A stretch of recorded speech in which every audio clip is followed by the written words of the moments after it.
PM Modi ने मध्य प्रदेश की राजधानी भोपाल में मेरा बूथ सबसे मजबूत कार्यक्रम के तहत मंगलवार यानी कि 27 जून को कार्यकर्ताओं को संबोधित किया। पीएम मोदी ने देश में समान नागरिक संहिता को लेकर बड़ा बयान दिया है। पीएम ने कहा, एक घर दो कानूनों से नहीं चल पाएगा, ठीक उसी तरह से एक देश में दो कानून नहीं हो सकते हैं। पीएम मोदी ने कहा कि यूनिफॉर्म सिविल कोड के नाम पर लोगों को भड़काया जा रहा है। एक घर में दो कानून से घर नहीं चल पाएगा। भारत के संविधान में भी नागरिक के समान अधिकार की बात की गई है। वोट बैंक की राजनीति हो रही है। पसमानदा मुस्लिम राजनीति के शिकार हो रहे हैं। कुछ लोग तुष्टीकरण की राजनीति करते हैं और देश को तोड़ते हैं। बीजेपी कैडर मुस्लिम को जाकर समझाए।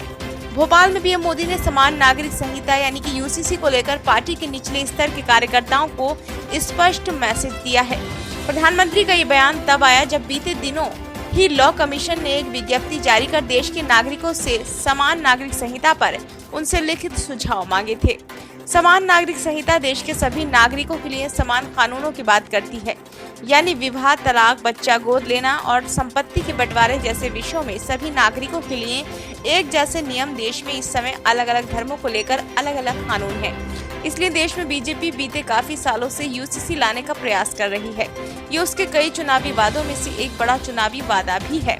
क्योंकि अभी विधि आयोग ने देश के नागरिकों से यूसीसी को लेकर सुझाव मांगे हैं और इन सुझावों की अंतिम तिथि 15 जुलाई होगी। इसके बाद मिले सुझावों के आधार पर कानून मंत्रालय और इस क्षेत्र में काम करने वाले लोगों, राजनीतिज्ञों, शिक्षाविदों और सभी धर्मों के लोगों की एक कमेटी की भी राय ली जाएगी और उनके सुझावों के आधार पर कानूनी जानकारी रखने वाली एक टीम इसका प्रारंभिक ड्राफ्ट तैयार करेगी। उस ड्राफ्ट के तैयार होने के बाद ही ये पता चल सकेगा कि आखिर देश में ये कानून किस तरह का होगा।